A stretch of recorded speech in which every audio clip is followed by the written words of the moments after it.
Hello friends, welcome to Ray Academy and welcome to my new live class. And in this friends, I'm going to discuss a new live class. Okay. So in this class friends, I'm going to discuss a weekly current affairs for second week because last week I was not able to take the live class. Okay. So sorry for this. So first of all friends, I will discuss weekly current affairs of second week. Okay. Of November month 2021. And this class is presented by me. So I hope friends your preparation is going on right track. Anyone, do you have any problems related to your strategy, related to your preparation, related to answer writing, related to prelims topics, okay, related to history topics? So if you have any types of doubt, you can ask. So if you have, please raise your hand, and after that I will go, okay, one by one according to their number. So if you have, and if you do not have, okay, so you can also comment, sir, I do not have any doubt, let's move ahead. Okay, because I told you now, in I watched also, you can see I used to say in every class, what, every class, you should participate.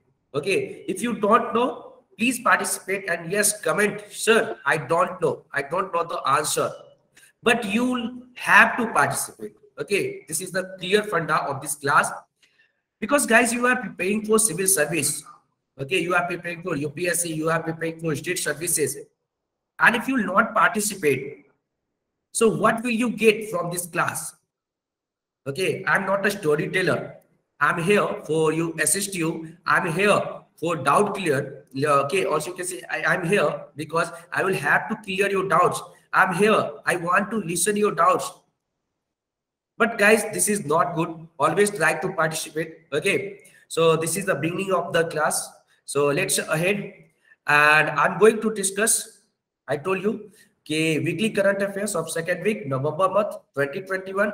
So as usual, I will discuss first of all topics related to, okay, mains, and after that I will move, okay, and I will discuss topics related to prelims. So basically friends, let's start with the first topic, and the first topic is related to great personality, famous peoples. So let's see the topic, friend, and the topic is related to Adi Shankaracharya. Okay, Adi Shankaracharya. Why? And you know, this topic is related to history portion. This topic is related to history and culture portion. And we should know about what is the context. Why we are discussing this topic. Why Adi Shankaracharya is important for upcoming examination. Because, friend, our Prime Minister, Narendra Modi, unveiled a 12-foot statue of Adi Shankar at Kedarnath. Who? Our Prime Minister, okay, our Prime Minister Narendra Modi, our Prime Minister Narendra Modi unveiled. Please keep in the mind, okay. And you'll have to keep in the mind because this is the context. And unveiled a 12-foot statue of Adi Shankar. 12-foot, okay, statue of Adi Shankar. Adi Shankaracharya. Where? At Kedarnath. And where Adi Shankaracharya is believed to have attained Samadhi at the age of 32, okay, in the 9th century. In the 9th century. Samadhi at the age of 32. At the age of 32. Please keep in the mind. So we should know about who was Adi Shankaracharya. Who was Adi Shankaracharya? Why this topic is important? Basically, friends, let's discuss that Adi Shankaracharya is generally considered an 8th century religious teacher. So who was Adi Shankaracharya? Basically, Shankaracharya was an 8th century religious teacher. What? 8th century religious teacher. But there are differences of opinion about this actual birthday. This actual birthday. Okay, this actual birthday. That means his actual birthday. And according to, okay, commonly held view, Adi Shankaracharya was born in 788. 788. You'll have to keep in the mind what? 788. Okay. And also, friends, Adi Shankaracharya, as he is popularly known among his followers, okay, please keep in the mind, followers, and he was born in Kaladi village. He was born in Kaladi village, and now a small town in the Ernakulam district. Okay, now a small town where you can say in the Ernakulam district. In the Ernakulam district, you'll have to keep in the mind. And Ernakulam district situated on the bank of a river of the same name in Kerala. Okay, and Adi Shankaracharya was an exceptional child. Do you know Adi Shankaracharya? Okay, was an exceptional child. Okay, as Adi Shankara had become fluent in Sanskrit by the age of 2. By the age of 2, you'll have to keep in the mind. By the age of 2, that means he got master in Sanskrit. Okay, mastery in Sanskrit language at the age of 2, because he was exceptional child. He was exceptional child. And by 4 friends, he was comfortably, okay, reciting scriptures, including Vedas. That means you can say when he turned 4 years, okay, you can say he got the knowledge related to Vedas, and from Vedas, okay, he can practice hymns, he can practice, and also he can deliver, or you can say he was able to deliver a speech on the Veda. Okay, he was able to deliver a speech on the Veda. And friends, also you can say the burning quest of attaining superior knowledge from an early age pushed Adi Shankara to leave his home and set on, okay, on the search for a guru. Set on a search for a guru. Please keep in mind. Why? For guru. In the search of guru. Okay. And his quest ended with Gobind, okay, Bhagavad Pad at Omkareshwar in Madhya Pradesh on the bank of Narmada River. On the bank of Narmada River. Okay. And Adi Shankara excelled under the, okay, tutelage of Gobind Bhagavad Pad, who instructed him to write commentaries on scripture. On completion of his learning, Adi Shankara was just 12 at the time. Just 12 at the time. Okay, please keep in the mind. And friends, following his guru, Gobind Bhagavad Pad, you can say that Adi Shankara wrote commentaries explaining the subtle meanings hidden in scripture. Adi Shankara finished the task by the age of 16, and after that Adi Shankara is said to have stopped writing, as he had completed writing all the major treatises on religion and philosophy.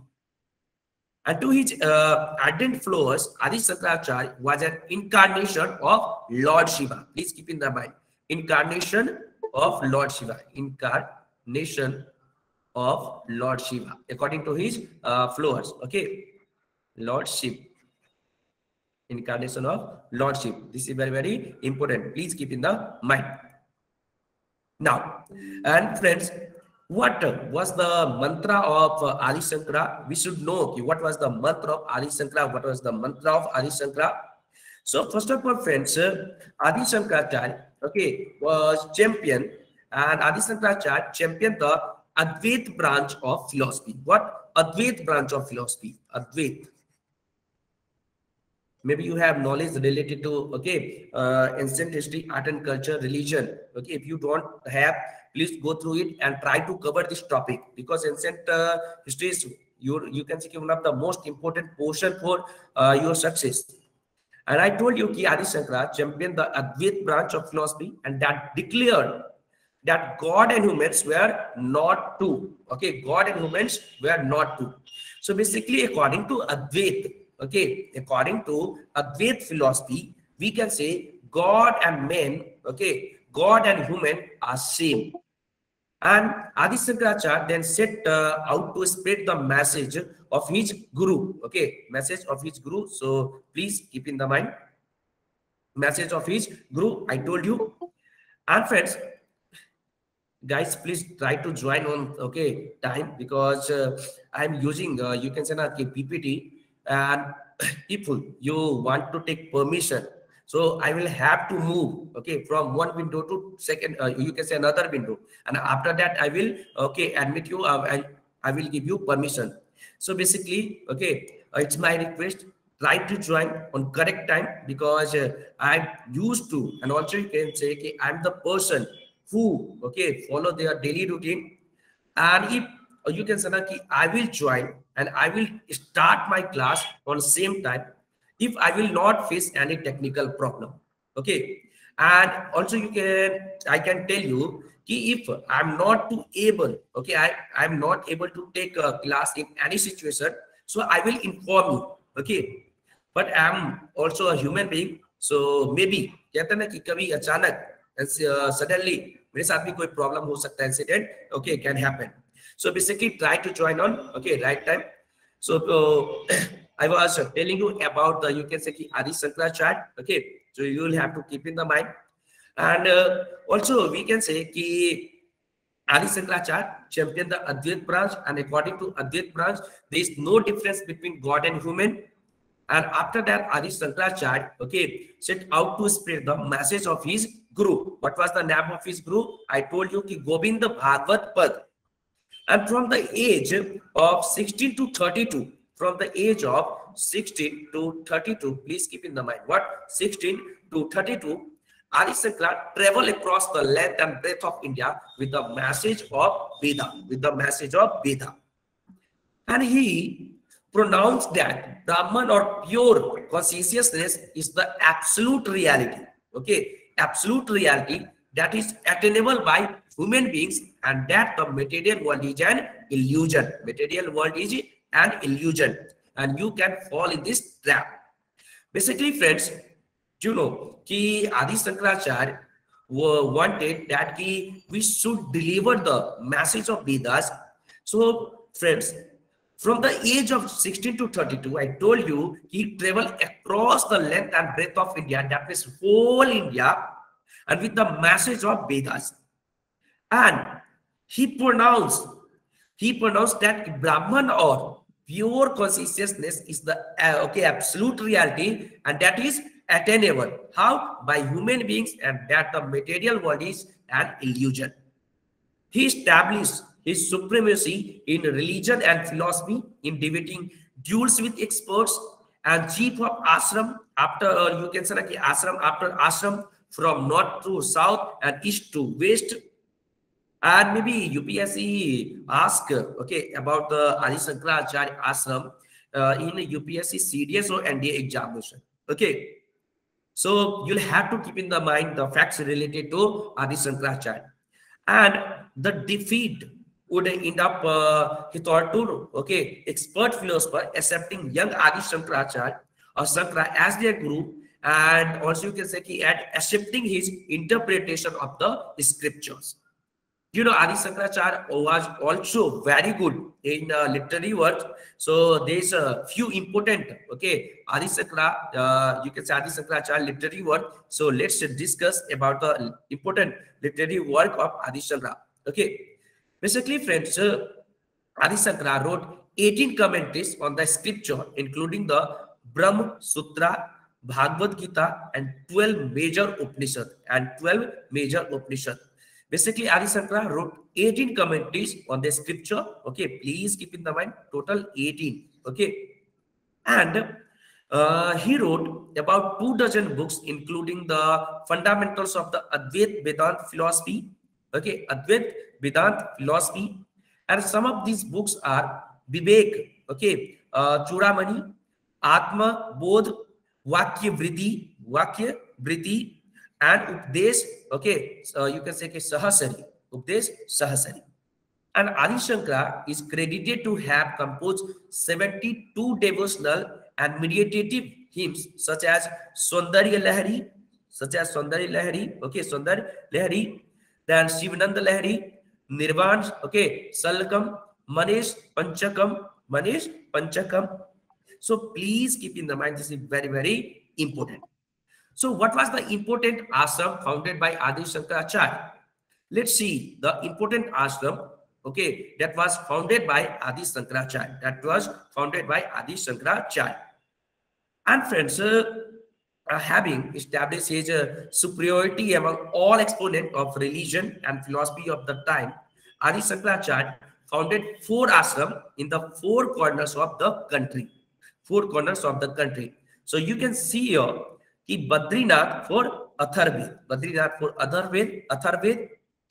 then Puri for Rigved, Dwarka for Samved, Sringeri for Yajurved. Sringeri for Yajurved. And these were the centers to, okay, elucidate the essence of Advaita philosophy. This was the center, okay, where you can say ki various scholars, okay, and also Adi Shankaracharya, okay, established the, you can say ki Advaita theory, and he propounded the Advaita theory, okay. He worked for the Advaita theory, Advaita philosophy. Please keep in the mind. So what is the Kedarnath connection of Adi Shankaracharya? Let's discuss. It is believed Adi Shankaracharya took samadhi at Kedarnath, and it is said he was seen last by his disciple walking into the Himalayan woods at Kedarnath, and he was not seen thereafter. And it was in the memory of Adi Shankaracharya, who is also addressed as Jagat Guru, that means the universal teacher. Our Prime Minister inaugurated a statue in Kedarnath. Let's discuss one or two facts related to a statue. Okay, 12-foot statue. Few facts. Basically, friends, the statue weighs around 65 ton. 65 ton. Please keep in the mind 65 ton. And its construction had begun in 2019 under the guidance of architect Arun Yogi Raj from Mysore. And the statue is made using, okay, chloride schist. Chloride schist, what is chloride schist? It is a rock popular of withstanding rain, sunshine, and harsh weather. So I have discussed various facts related to Adi Shankara, and I hope this topic is clear.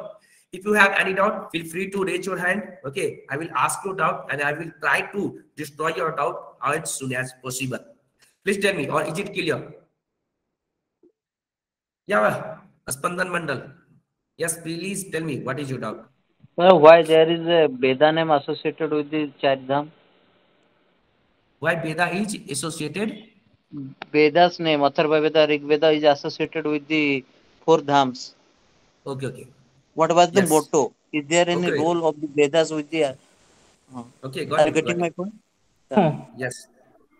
Okay, got it. Anyone? Do you have any doubt? Ticket. Hello, sir.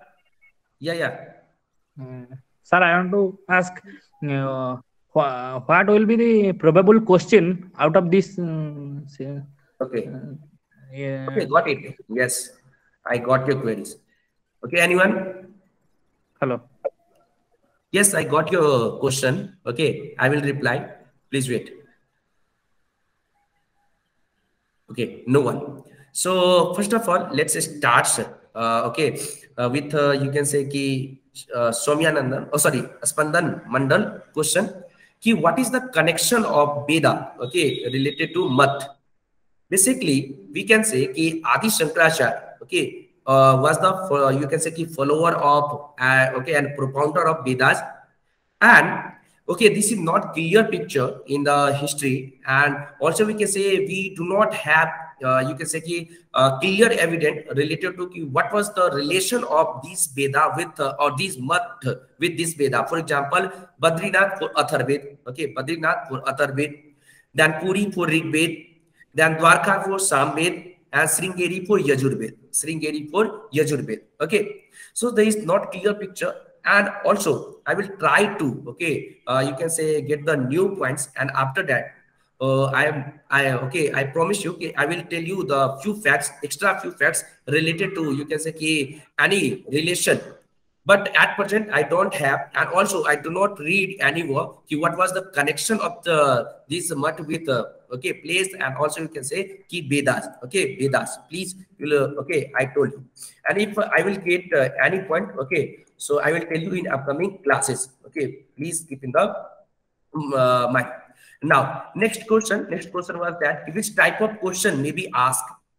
So first of all, you will have to keep in the mind Adi Shankaracharya was the great personality. He was the famous personality. Okay, he was also you can say one of the most important personality from ancient India. Okay, ancient India.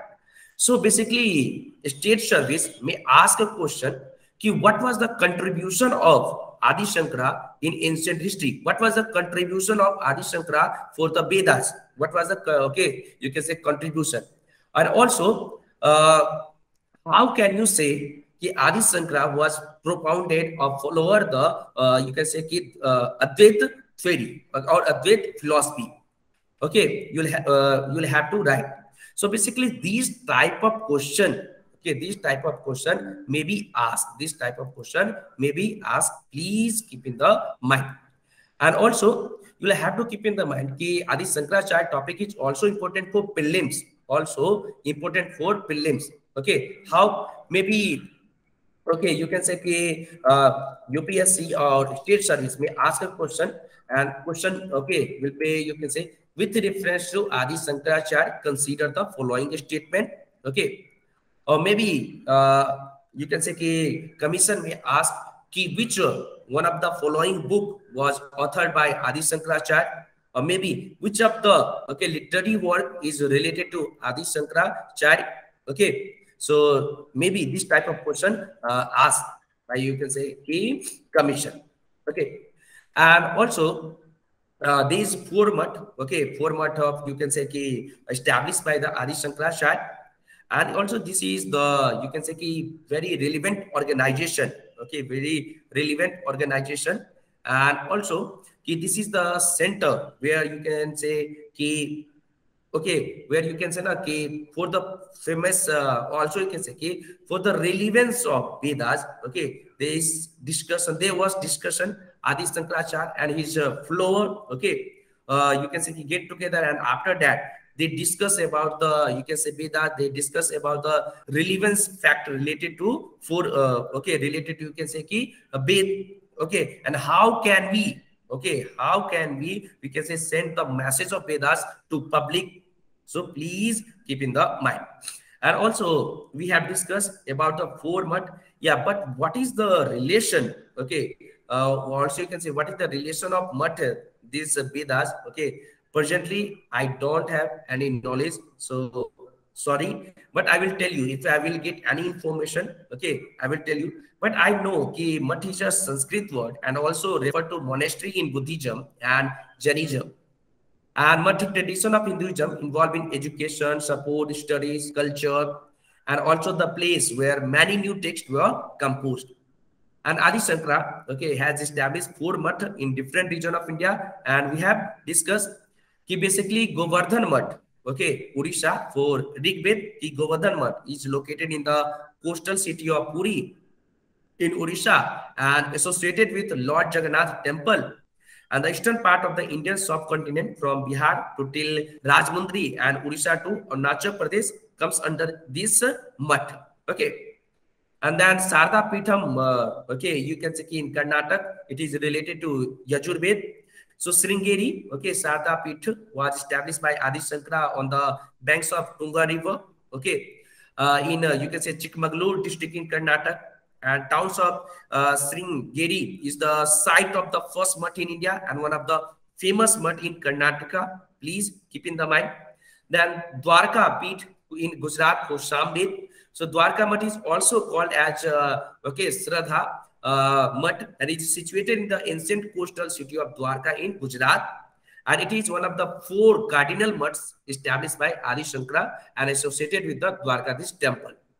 Then Jyotir Math, Uttarakhand in for Atharva. Jyotir Math or Jyotir Pit is located in the city with the same name Kedarnath, or you can say Jyotir Math in Chamoli district of Uttarakhand. And Jyotir Math is gateway to Himalayan mountains and trekking and pilgrim centers like Badrinath and Oli Ropeway. One of the longest ropeway in India. And according to me, after analysis, we can say if there is any relation, of, you can say Veda with this math. So basically, according to me, Adi Shankara believe if we'll establish the math, we'll establish the math in different corners of India. So after that, with this help of math, we can, or Adi Shankara and their followers can, send the message of Vedas. So for example, you can see there is no, you can say chronologically order. First of all, Rig Ved, okay, then Yajur Ved, Sam Ved, then Athar Ved. But he has no any, you can say, chronologically order. Okay. So basically, according to me, first of all, Adi Shankara, okay, establish, you can say Sringeri, okay, for Yajur Ved, or you can say ki Puri for Rig Ved. And then after that, okay, they establish, you can say Sringeri for Yajur Ved, okay, Yajur Ved, because Sringeri was the center for the Yajur Ved philosophy, for the Yajur Ved hymns. Okay, so maybe this was the reason. Now let's discuss our next topic. And what is the next topic? Let's see. Human trafficking in India. What human trafficking in India? So you can see here, human trafficking in India. Okay, so this is very, very important topic, and this topic is related to quality and governance. So first of all, friends, let's discuss about the context. And first of all, friends, I want to know what is the meaning of human trafficking from you, all of you. Can you tell me what is the meaning of human trafficking? And after that, I will start this topic. Can you tell me? If you can, please raise your hand. Raise your hand quickly. Anyone?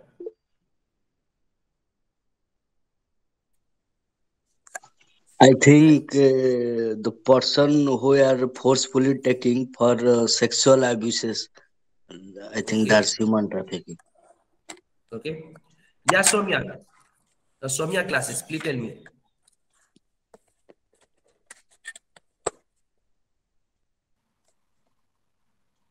Sir, Yeah.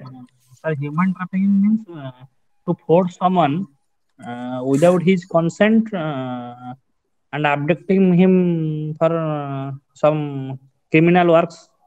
Okay. Okay, got it. Yeah, Soman, please tell me. Sir, abducting someone for money and sexual purpose and other purpose, sir. Okay, very good. Yeah, Daisy. So it's when someone forced other person to work for their interest without giving that minimum wages or not giving any money. Okay, very good. Simply a forced labor. Okay. Yeah, Bhajaman. Sir, forcefully abuse human for sale of organ, sexual abuse, and little child for begging, and Okay. Got it.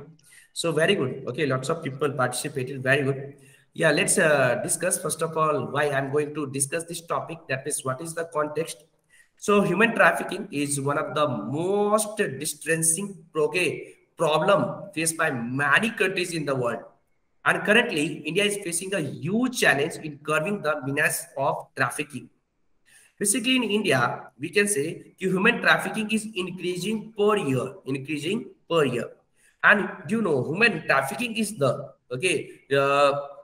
एक ऐसे कह सकते हैं कि legal crime that means कि human trafficking okay you know in Indian constitution there is a fundamental rights and article 23 and 24 talks about the human trafficking. I will discuss, okay, but in India you can see okay lots of cases related to human trafficking.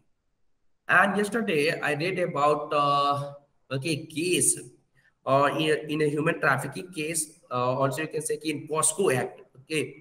Their mother first filed the case, okay, for 2-year baby, okay, and after that she withdrew, okay, the case. But there were a sub inspector or constable, okay, who decided to fight this case. And after 5 years, okay, you can say they won the case. So please keep in the mind that means in India, you can say POSCO Act, okay, crime against POSCO Act or human trafficking is increasing, okay, or you can say day by day, increasing day by day. So we should know about what is the meaning of human trafficking. What is the meaning of human trafficking?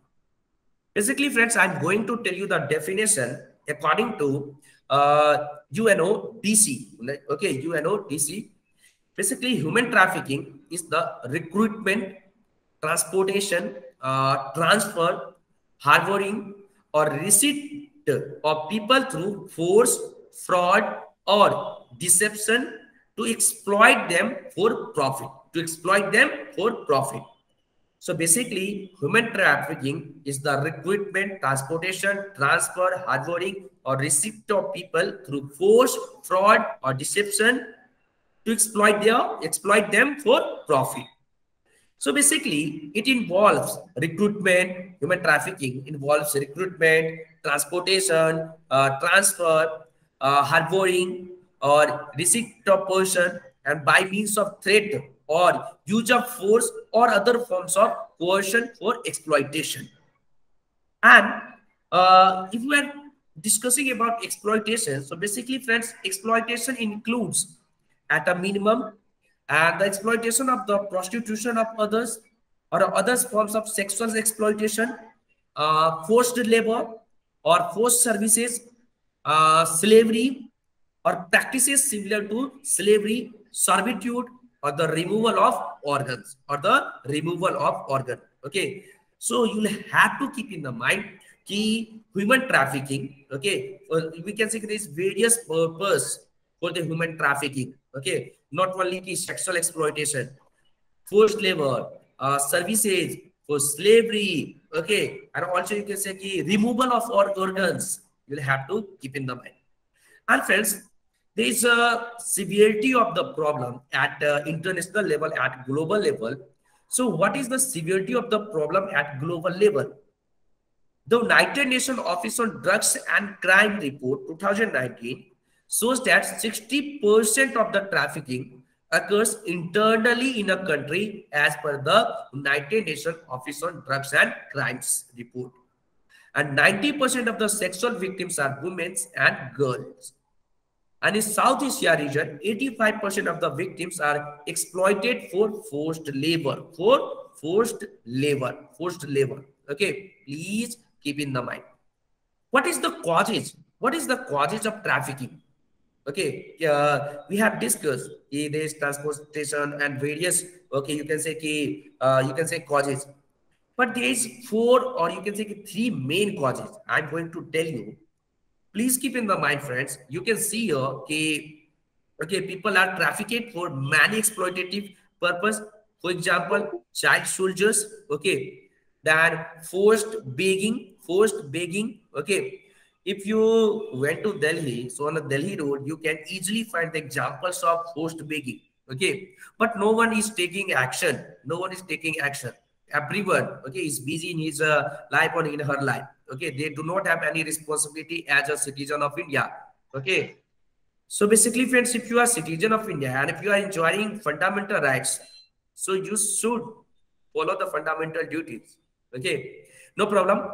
So I'm discussing here what is the causes, why people are trafficked for you can say many exploitative purpose. Which types of purpose? Child soldier, forced begging, sexual exploitation, forced marriage, okay, selling children, basically girls, removal of organs, and forced labor. Okay, forced labor. And in Southern Asia and India, basically there is a 70 to 75 percent trafficking is forced labor. Okay, now we should also discuss the important causes of trafficking. What are the important causes? Can you tell me 1 or 2 causes of trafficking? Anyone? Can you tell me? Please raise your hand if you want to tell. If you do not want to speak, you can send me the message.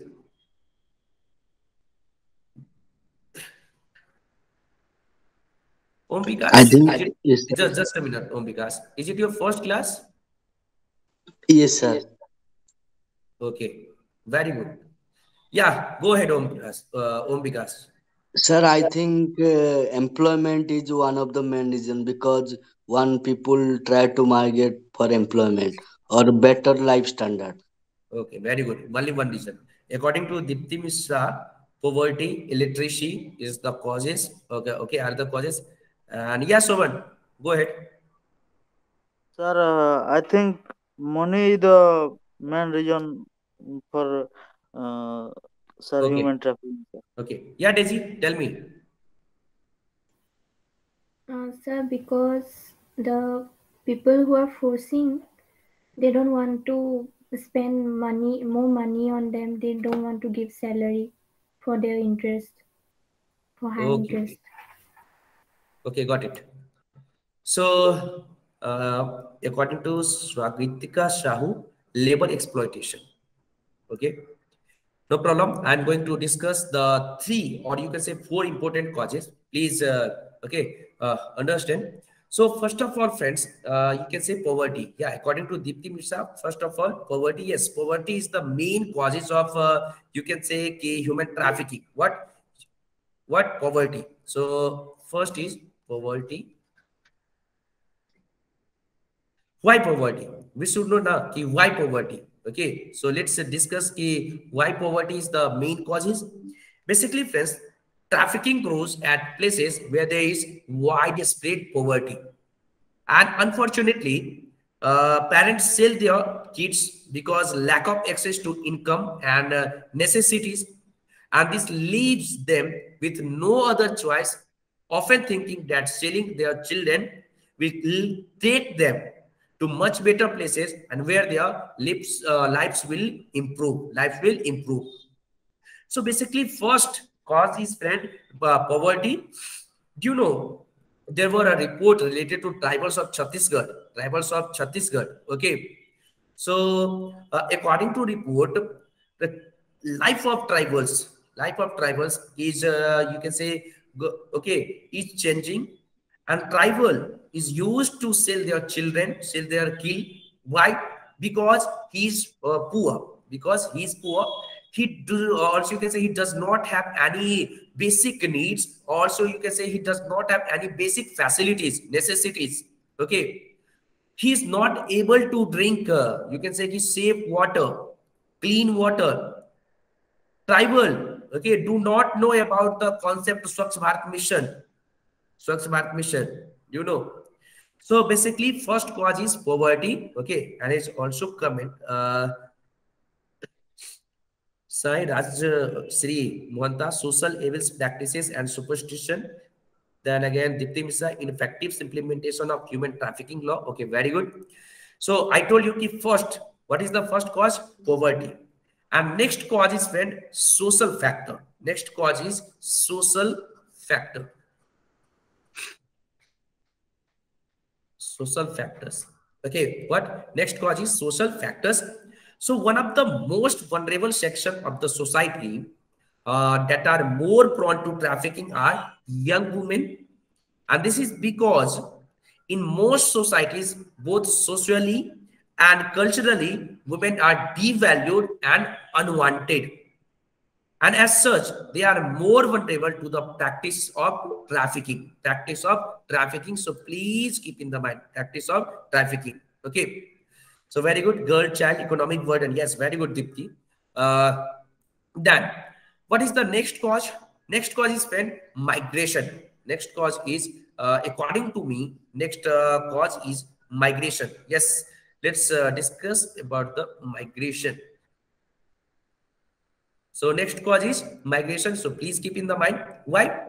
Friends, you can say like yearning to migrate from places where their lives are miserable makes individual open to approaches from the traffickers who in the beginning stage lured them to promise of better lives.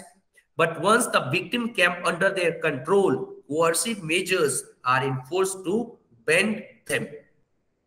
And the other few factors are, friend, let's see the other factors.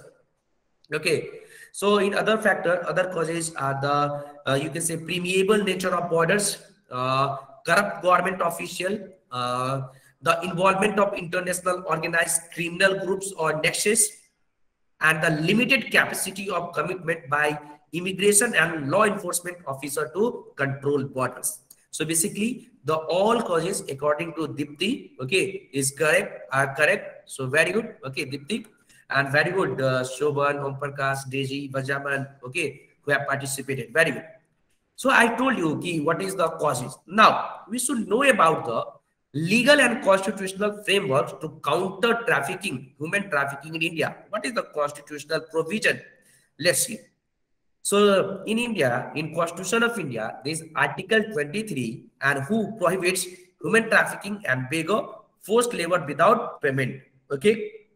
And then Article 24 prohibits the employment of children below the age of 14 years in the dangerous jobs like factories and mines. And then Immoral Traffic Prevention Act 1986. Basically, friends, the purpose of this act is to give effect to the Trafficking Convention and to prohibit immoral human trafficking. And Immoral Traffic Prevention Act 1986 constitutes authorities at the center and the state level to combat human trafficking. And however, it does not elaborate on the role, function, and composition of this, you can say, key authority. And then next is Criminal Law Amendment Act 2013.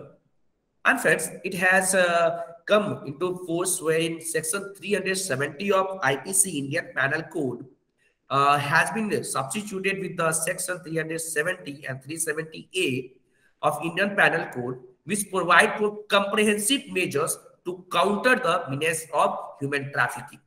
Okay. So now, what should be the way, we can say, the way of forward? How can we stop the human trafficking? How can we, okay, you can say, ban the human trafficking? So first of all, we should know how can we, okay, you can say, ban the human trafficking. What should be the approach? Okay, what should be the approach? Can you tell me what should be the approach? That is, what should be the way of forward to stop the human trafficking? Anyone, can you tell me? If you want, please raise your hand.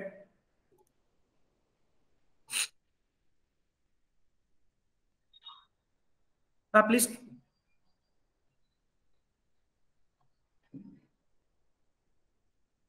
Okay. By the awareness of the people, we can stop it to a great extent.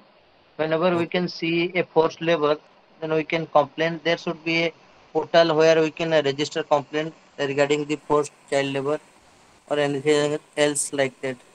Okay, got it. Anyone?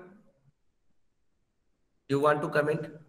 Sir, there should be proper preventing mechanism from the bureaucratic level to protect such law and to encourage and execute properly these laws. Okay, very good. According to Dipti Misra, capacity building on a building of NGOs, education for children. Okay. Yes, so now I'm going to discuss, okay, because we do not have, you can say, lots of time. We'll have to cover so many topics within 2 hours. So let's discuss, you can say, what should be the way of forward. First of all, friends, collaboration. Do you know, collaboration is the key. Collaboration is the key. You'll have to keep in the mind. Collaboration, please, okay, collaboration, because collaboration, okay, is a key. Collaboration is the, okay, collaboration is the key. Basic friends, basically a lot of work needs to be done collaboratively between key stakeholders such as the, okay, such as the government and civil society organization for any substantial change to be seen. Okay. And then next should be assessment and review of legal framework. That means we should assess, assessment. Yes. That means key, also we can say na key assessments and review of legal framework. The central government must assess the existing criminal law on trafficking and its ability. What? Its ability to counter the crime, and meet the needs of the victim, Okay, please keep in the mind. And the lapse anti-trafficking bill needs to be amended and passed in the parliament urgently. The next should be, friends, way forward, according to me, fund. Yeah. So increase in budgetary allocation for law enforcement and victim rehabilitation. So basically, there is a need of more fund. And there is a gross deficit in the budgetary allocation to combat human trafficking.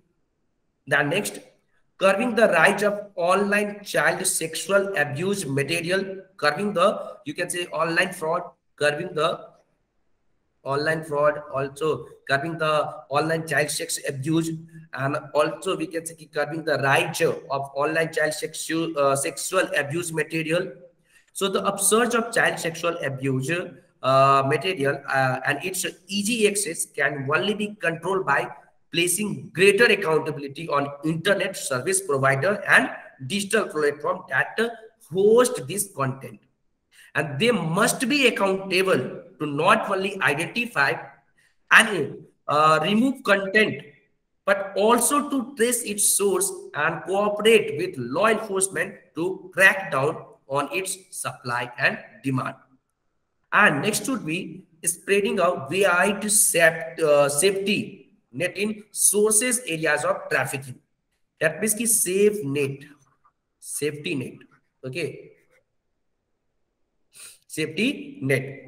So schools, communities, religious authorities, and the local administration need to recognize and control trafficking and bonded labor in villages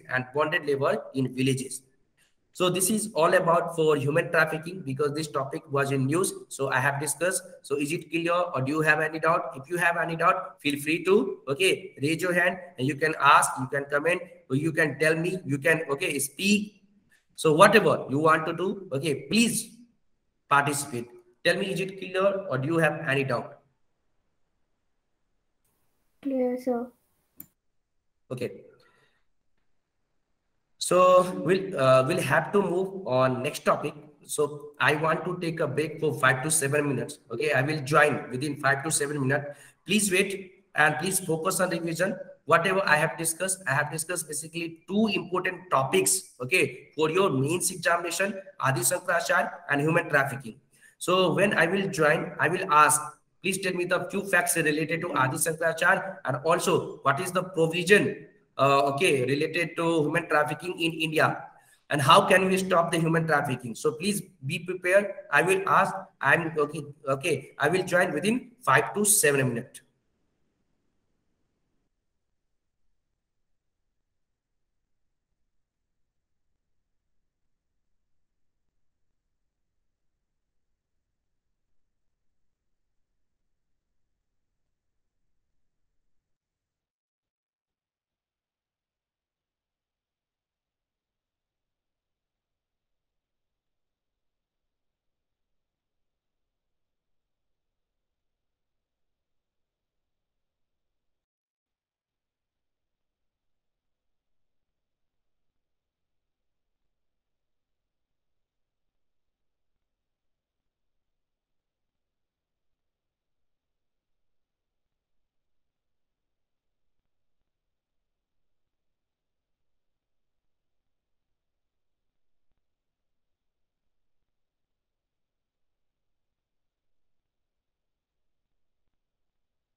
Yes.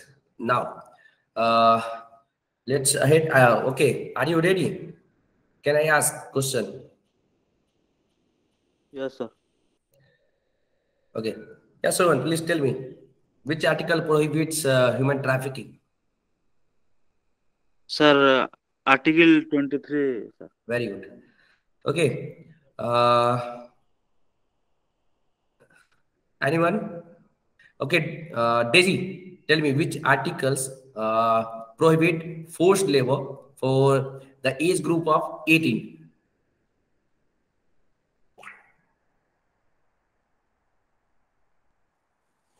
Article 24. Yeah, Article 24. Very good. The Article So now 24. let's ahead and discuss the next topic. And next topic is related to infrastructure and related to energy. So energy access in India. Energy access in India. This is one of the most important topic. It is also related to economy. So first of all, let's discuss the context. So also maybe I have covered this topic in any previous classes. What is the context? In August 2021, India achieved the milestone of installing 100 gigawatt of renewable energy generation capacity. 100 gigawatt renewable energy. Okay, 100 gigawatt renewable energy in August 2021. August 2021. And however, India's clean energy transition must engage beyond greenhouse gas emission and gigawatt targets to ensure a nurturing and equitable future of its people and planet.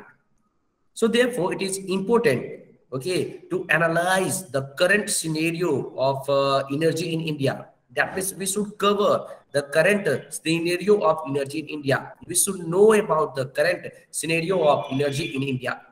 So what is the energy framework? Okay, what is the energy framework? Let's discuss. Energy is essential in raising standards of living and enhancing development. And energy is imperative in promoting and saving lives in situation of intense heat.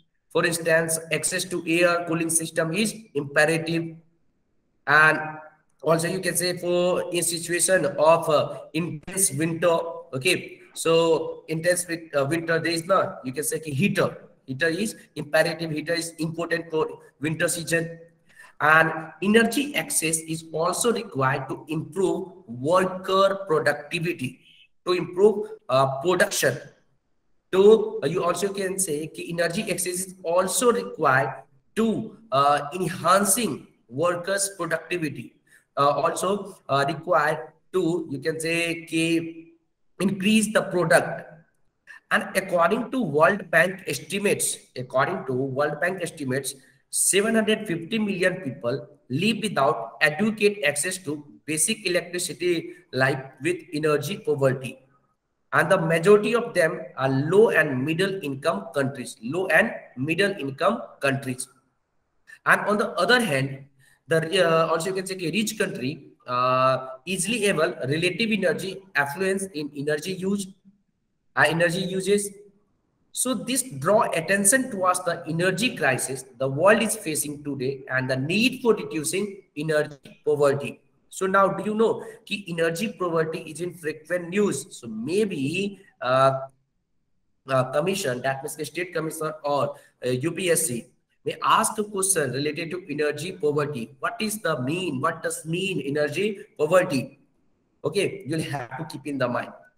And friends, so we should know about these two terms, energy equity and energy poverty. What is the difference between energy equity and energy poverty? Energy equity and energy poverty. Energy inequalities leads to lower living standard, which hurts the poor acutely. And there are a couple of dimensions to this. Okay, to this. And the first is inequality within the energy system. Okay, inequality within the energy system. You'll have to keep in the mind. Manifest in underprivileged people who do not have access to energy like electricity. And the second, at a worldwide level, there exists a global energy inequality, with wealthier countries consuming extra energy per capita and in absolute terms compared to poorer countries.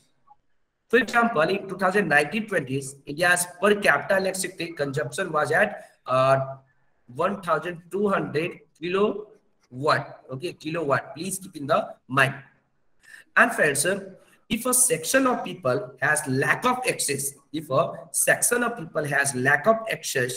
to sustainable modern energy, services and products, then the World Economic Forum terms the condition as energy poverty. Energy poverty. Basically, if a section of people has a lack of access to sustainable modern energy, services and products, then according to World Economic Forum, it is energy poverty. It is energy poverty. Okay. And what is the link between the energy access and the poverty cycle? We should know about the link between the energy access and poverty cycle. Basically, friends, energy access is requisite for poverty mitigation, and also energy inequity traps poor people in the vicious, also you can say vicious cycle of poverty. And inequality in energy access undermines economic activity and efforts to lift people out of poverty. Okay, basically we can say lack of energy access diminishes the aim of, okay, you can say the aim of to eradicate the poverty. So please keep in the mind. And also, if you want to lift the people out of poverty, so we'll have to keep the energy access to poor. And there are circumstances where poor people spend more of their incomes on energy than affluent families at times. Poor spend more per unit of energy than wealthier people. Okay, and then wealthier people, you will have to keep in the mind. For example, you can see here, energy transfer through a grid is less costly than using batteries to power appliances. And poor people also, okay, usually have older vehicles that are less fuel efficient. So they use extra fuel to travel the same distance as others. So thus, the poverty-stricken people spend more on energy and cannot save or invest in other major areas. And moreover, friends, energy inequality spins out the cycles of poverty. And the United Nations, okay, finds worldwide women pay the heaviest price for energy poverty. For example, girls in household depending on unclean fuels lose up to 30 hours each week gathering wood or water, and this impacts their education and livelihoods. And this is why access to affordable, inclusive, and clean energy is the United Nations Sustainable Development Goal. So how does energy access improve standard of life? We should know about how. Okay, so please let's discuss. I told you energy, okay, is important for better, okay, life, and energy is the bedrocks human needs to achieve their potential through education and economic productivity. Let's take an example. In my area, there is no, okay, electricity. So first of all, I will not able to take the class because in my area there is no electricity. So can we say now the education, okay, will impact and it will enhance the poverty level?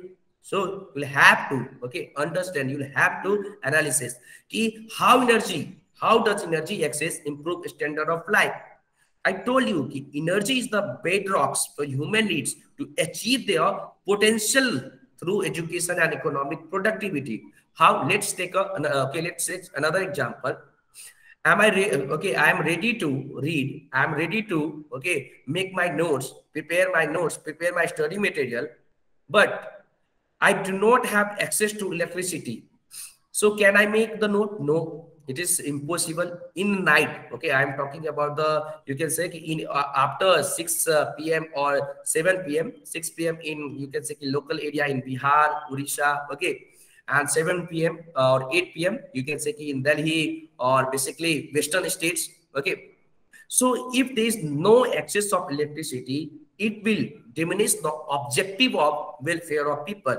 It will impact the people's life. It will affect the, you can say, productivity. It will affect the enhancements.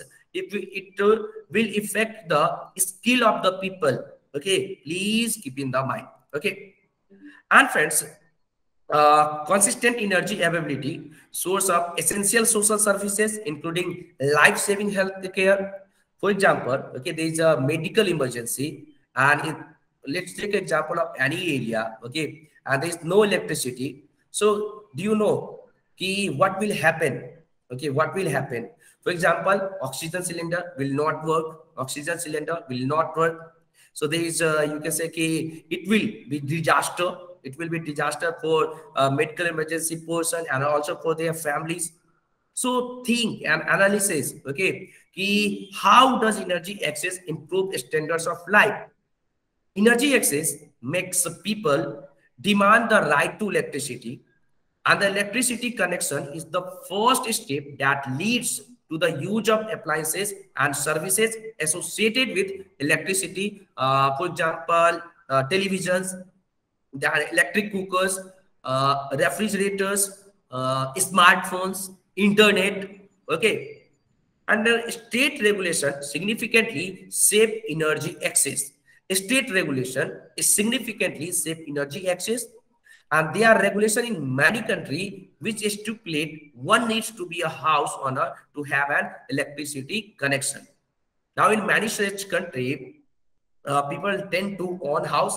In India also, government, okay, is doing, you can say, extraordinary work in the, okay, sector of access to energy. And also because Indian government is providing, okay, free electricity connection, various states is providing free electricity connection, and also free, you can say, key bill. For example, let's take example of Delhi. Okay, there is a, okay, no bill for 200, okay, units. Okay, and after that they will charge. So we can take the example. And how does the pandemic highlight the importance of energy access? We should know, because COVID-19, okay, you can say, highlight the importance of energy access. Can you tell me how COVID-19, how the pandemic highlight the importance of energy access? Anyone? Because during lockdown period, mostly the manufacturing works are slowed down. So Okay. that's why the production of petroleum goes down, and also the supplier like Iran, they couldn't sell oil to other countries. That's Yes, why yes. the oil reserve of the of India goes down. That's why the price of oils rapidly goes up, and still it is not stabilized, Okay, because okay, very before good. lockdown the price of petrol was decent, but right now it's very high. Yes, very good. Yeah, Deji, tell me. So also because of uh, COVID, because of lockdown, everything become online, work from home, online classes, and due to which energy value of energy, electricity increases. Okay, very good. Got it. So yes, let's see how does the pandemic highlight the importance of energy access. Basically, friends, the World Bank, okay, finds that the COVID-19, please keep in the mind, COVID-19 pandemics harsh impacts have made basic electricity unaffordable for 30 million more people worldwide. What? 30 million people, more people. Also, you can say more than 30 million people. More than 30 million people, according to United Nations. And the COVID-19 or pandemic has also had an impact on poor section of people living in developed countries.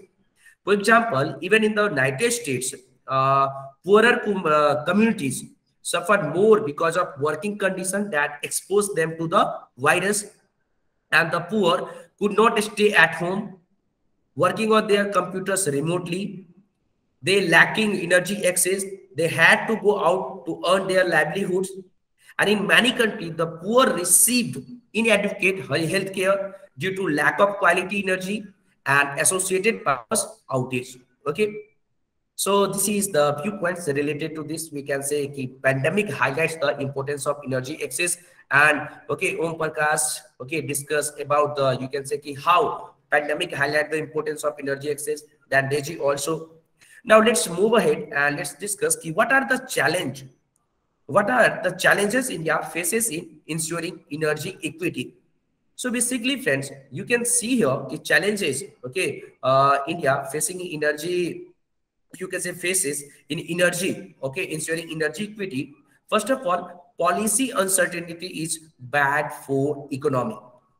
The section of legal systems and contract enforcement in the Economic Survey 2018-19 emphasizes the importance of policy certainty for the enforcement of contracts and rule of the law, and the value of certainty of contracts and the importance of consistency and stability in rules and policy cannot be overstated in the energy sector, you can say in India. And friends, heavy dependence on fossil fuels, this is the main challenge, okay, is India facing to ensure energy equity. For example, coal, oil, natural gas are the most important primary energy sources in India.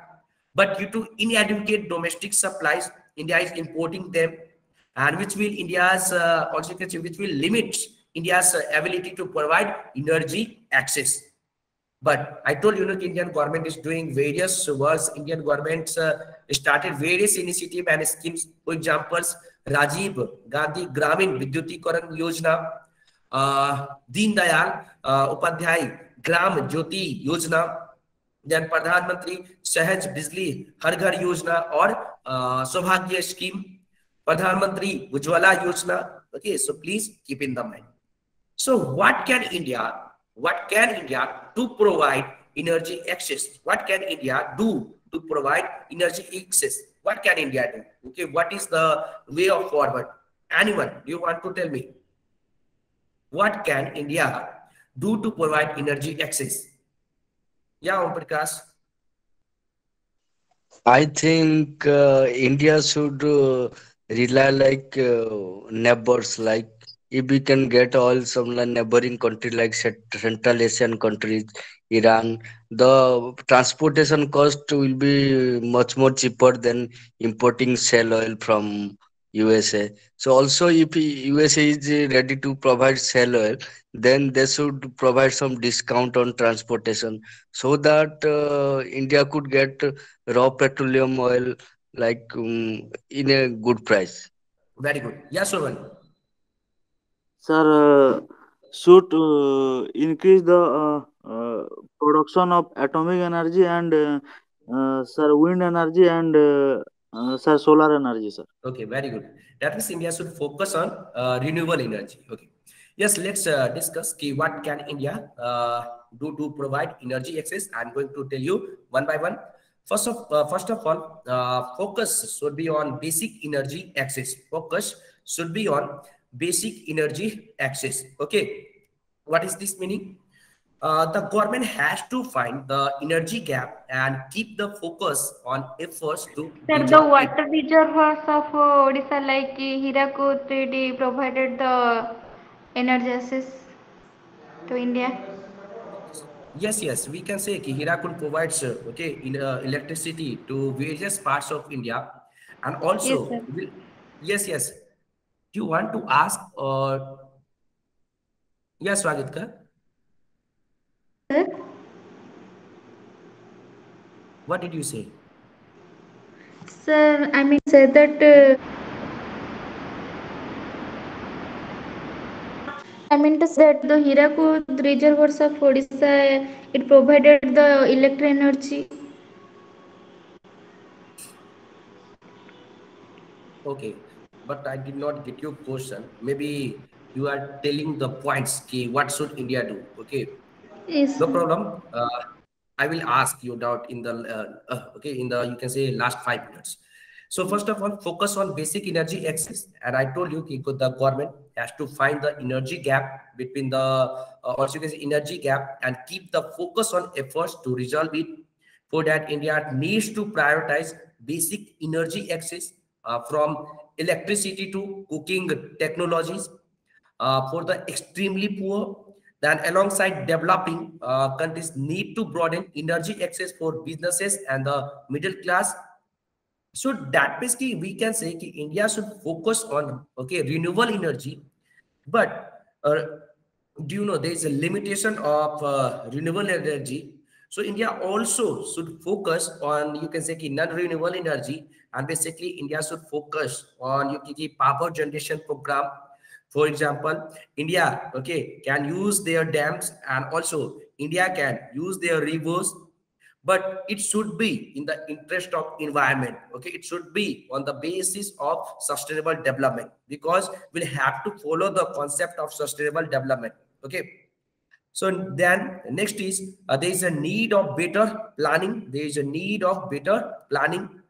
In 2018, India reported around 35.2% of its population of 1.38 billion. Yes, 1.38 billion. 1.38 billion people live in slums, and India will see a massive urban housing construction in the next 10 years, 2018 to upcoming 10 years, at a scale no other country has seen. And India has to plan the projects with adequate natural ventilation or sunlight access, else it will lead to a host of issues such as an increased purchase of highly energy intensive cooling devices, and the rise of urban heat islands, then microclimatic condition. So there is a need of better planning. There is a need of better planning. Then next, focus should be on marginalized section, marginalized poor, marginalized people. And India made a concerted effort to provide hundreds of millions of people access to electricity through a scheme I have discussed, such as Pradhan Mantri Saubhagya scheme. Now, it is important to engage the energy marginalized and understand their needs. And also, focus should be on energy related meetings. Focus should be on focus should be on energy related meetings. And to avoid gender bias in appliance selection, India can create energy centers and conduct energy related meetings at local levels and also at village, and this will create a focus on women's energy needs and empower women, and thus improving equity in society. Then make energy production climate resilient. Please keep in the mind. So one of the world's greatest challenges is to reduce energy poverty while supporting economic growth. And on the other hand, India has the largest projected energy demand globally. So India must plan to transition as rapidly as possible while securing its ability to generate electricity in the near future. Sorry. So we have discussed topics related to energy access in India, and I hope this topic is clear. And you have any doubt, you can raise your hand. And if you do not have any doubt, please comment and please tell me yes or clear. Go ahead. Clear, sir. Sir, I have a question, sir. Yes, ask. Sir, is there any particular policy or scheme launched by the government to improve the energy access and also the oil reserve in India? Indian, you can say Ministry of Earth Science, Ministry of Earth Science, and also Ministry of Transportation and Roads. Roads and Transportation is doing, and also you can say is taking various steps to enhance the energy resources in India. Basically, in India, there is also a department related to energy, renewable energy. And this department is doing research, and also focus on innovation. And India is you can say key. India wants to create the strategic petroleum reserve, and also in in various parts of India there is lots of study and research. We have discussed about I have also you can say I have discussed about the energy you can say thorium thorium related energy in Arunachal Pradesh, and then also in Western Ghat there was a news related to thorium reserve in Arunachal Pradesh and also in Western Ghats.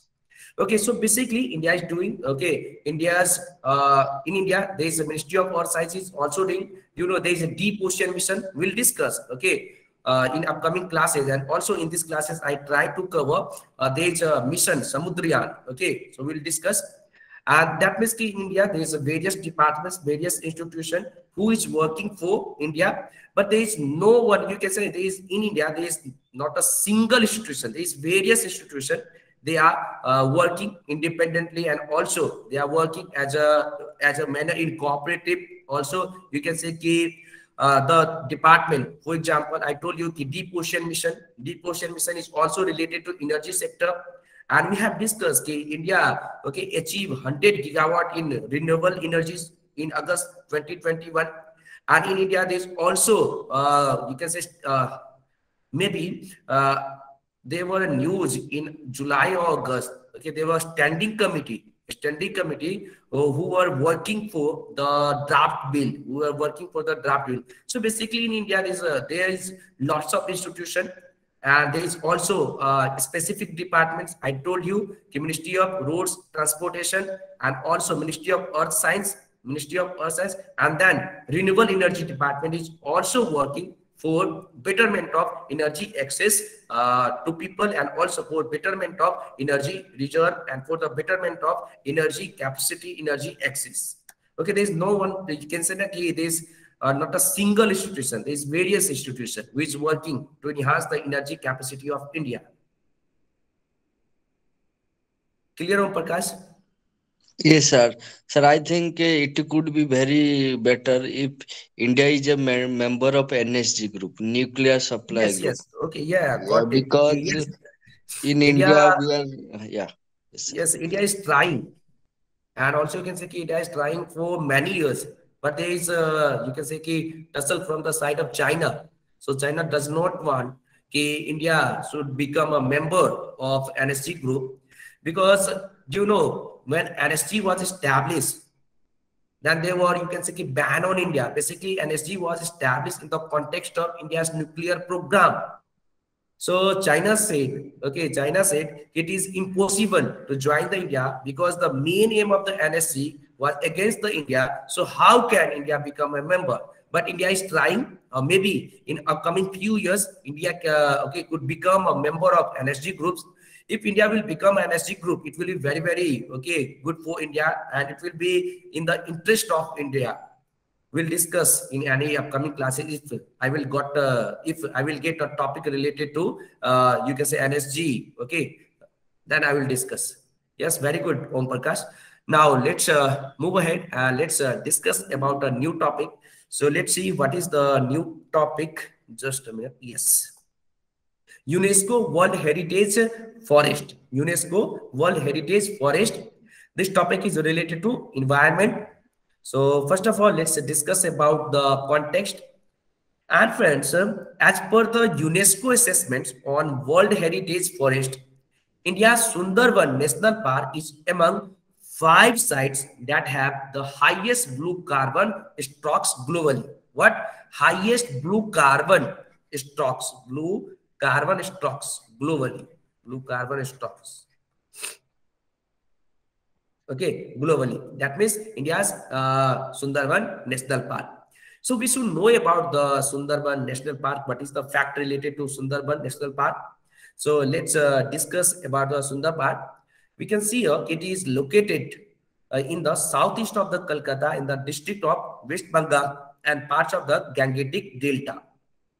And Sundarban are mangrove forest on the delta of Ganga and Brahmaputra and Meghna rivers on the Bay of Bengal. That means the largest mangrove forest, we can say India's largest mangrove forest. And the Sundarban area is known for its wide range of fauna, and it is home to many rare and globally threatened wildlife species such as the Assyrian crocodile, Royal Bengal tiger, India's national animal, water monitored lizard, Gangetic dolphin, and olive ridley turtles. So I've discussed the facts related to Sundarban National, you can say Sundarban National Park. Now let's come and let's discuss the facts related to UNESCO World Heritage Forest. What is UNESCO World Heritage Forest? Let's discuss. Basically, friends, forests are some of the most biodiversity rich habitats on Earth. Rich habitats on Earth, and these forests play a crucial role, in climate regulation by absorbing carbon dioxide, and it is considered as one of the most cost-effective forms of climate action. And as of today, more than 200 World Heritage Sites, have a unique forest ecosystem. More than 200 World Heritage Sites. And friends, ranging in size from 18 hectares to more than 5 million hectares. Okay, no need to go in detail. Because 18 hectares in Seychelles and 5 million hectares in Central Amazon Conservation Complex in Brazil. And then World Heritage Forest sites now have a total surface area of 69 million hectares. 69 million hectares, and roughly twice the size of Germany. Okay, please keep in the mind. Germany. Okay. Now, what is the key finding of UNESCO World Heritage? You can say UNESCO World Heritage Forest Report. So let's discuss what is the key finding of new study. Basically, friends, we should know. Yes, we should know about the key finding. It is the first time ever scientific assessment of the amounts of greenhouse gases emitted from and absorbed by forest in UNESCO World Heritage Sites during 2011 and 2001 to 2020, sorry. And the assessment involved the researchers from UNESCO, the World Resource Institute, and the International Union for Conservation. And UNESCO World Heritage Forest in 257 separate sites. 257 separate sites, and absorb the equivalent of approximately 190 million tons of carbon dioxide. 190 million tons of carbon dioxide. 190 million tons of carbon dioxide. Okay, 190 million tons of carbon dioxide from the atmosphere each year.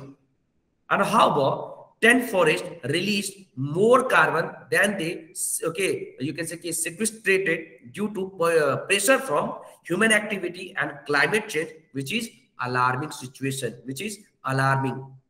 That means key situation, could be dangerous. And friends, this forest also stores substantial amount of carbon, and the study described blue carbon as organic carbon. Please keep in the mind what the study described blue carbon, as organic carbon that is mainly obtained from decaying plant leaves, wood, roots, and animals, and is captured and stored by coastal and marine ecosystem. So we should know about and please cover the facts related to UNESCO, United Nations Educational, Scientific and Cultural Organization. Basically, it was founded in 1945 to develop the intellectual and moral solidarity of mankind as a means of building lasting peace. It is located in Paris, France, and remaining things you will have to cover. Okay, please go through UNESCO and try to cover the points. So what has been found? What has been found about Indian Sundarban in the UNESCO study? Let's discuss. According to researcher, please keep in the mind, according to researcher, India's Sundarban National Park has a large amount of blue carbon stocks globally. Okay, I told you, and I told you कि according to UNESCO study, blue carbon is organic carbon, and that is mainly obtained from decaying plant leaves, roots, animals, and blue carbon is captured and stored by coastal and marine ecosystem. So according to UNESCO research, India's Sundarban National Park has a large amount of blue carbon stocks globally, and the other 4 sites are the Bangladeshi, portion of the Sundarban, then the Great Barrier Reef in Australia, then Everglades National Park in the United States, and then the Bank-D Arvin National Park in Mauritania. Please keep in the mind. So we should know about the blue carbon. I told you the blue carbon is an organic carbon that is mainly obtained from decaying plant leaves, woods, roots, animals, and captured and stored by coastal and marine ecosystem. Sorry. So now we should know about the, you can say, key most important topic related to this study, forest emitting carbon. Forest emitting carbon. Okay, we should know about the forest emitting carbon. And as per the research, 10 of our 257 forests emitted more carbon than they capture between 2001 to 2020. I told you, due to different anthropogenic disturbance and pressure. That means due to human pressure, due to human activity, And the reason for emission to be greater than sequestration included clearance. Okay, you can see here key. Clearance of land for agriculture. That means also we can say shifting agriculture. Okay. Then the increasing scale and severity of wildfires due to drought. Okay. Then also population is increasing, so the clearance of land for agriculture is increasing. Then extreme weather phenomena such as hurricanes. And friends, do you know the top 10 sites? Please keep in the mind. I'm going to tell you because maybe UPSC asked which of the following sites, okay, according to UNESCO, increase more carbons. So 10 out of 257 forests, 10 out of 257 forest release, okay, more carbon than sequestration,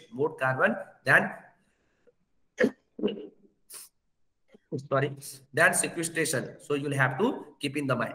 So I'm going to, tell the name of the 10, you can say key forest. So please give me 1 minute. Okay, I will show you the slide. Which slide?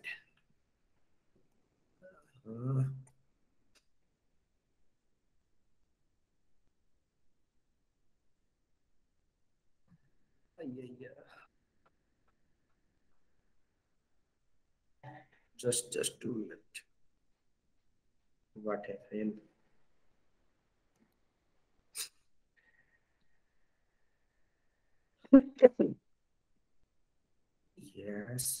Yes, you can see here the top 10 sites which release more carbon than sequestration.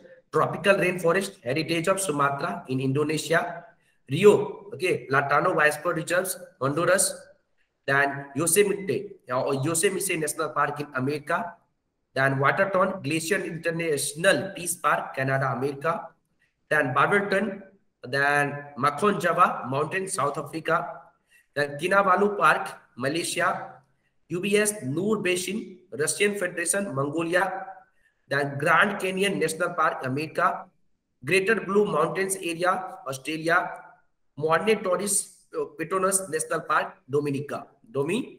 Please keep in the mind, this is very, very important. I told you the top 10 sites. So what are the suggestions given by the report?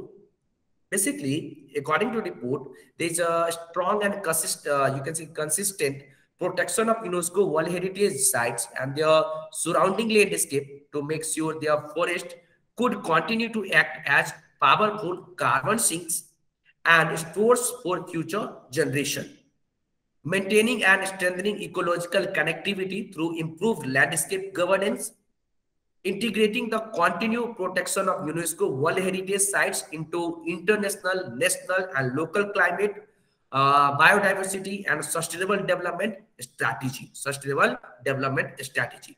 So we have discussed about the UNESCO World Heritage Forest. World Heritage Forest. Okay, please keep in the mind. This is very, very important topic.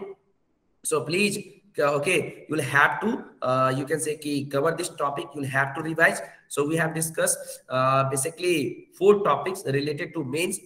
Now we'll have to discuss about the grouper. Okay, proposed to declare, you can say, World Pedestrian Day. This topic is related to prelims. This topic is related to prelims. So we should know about this topic. Okay, and also you'll have to cover, because do you know, friends, if I am not able to cover this topic, so you can go through this topic with the slides. Basically, after, okay, when you can say cover the points from the slides. So after that, okay, after that, if you face any problem, you can contact me, and I will try to reply as soon as possible. I will try to reply as soon as possible. So please keep in the mind. So basically, you can see here, the grouper proposed to be declared World Pedestrian Day. World Pedestrian Day, please keep in the mind. Okay, this is very, very important. So recently, okay, Punjab Police has proposed to the Union Ministry of Road Transport and Highway that the birth anniversary of Guru Nanak Dev be declared as World Pedestrian Day to spread awareness on road safety. And in 2021, Guru Nanak's 552 grouper, okay, celebrated on 19th November. Celebrated on 19th November. And you know now, on 19th November, our Prime Minister Narendra Modi announced to repeal the 3 new farms law. Okay, 3 new farms law. And let's discuss what is the main points related to this. Why World Pedestrian Day? To spread the message of oneness and break barriers across faiths by engaging in spiritual dialogue.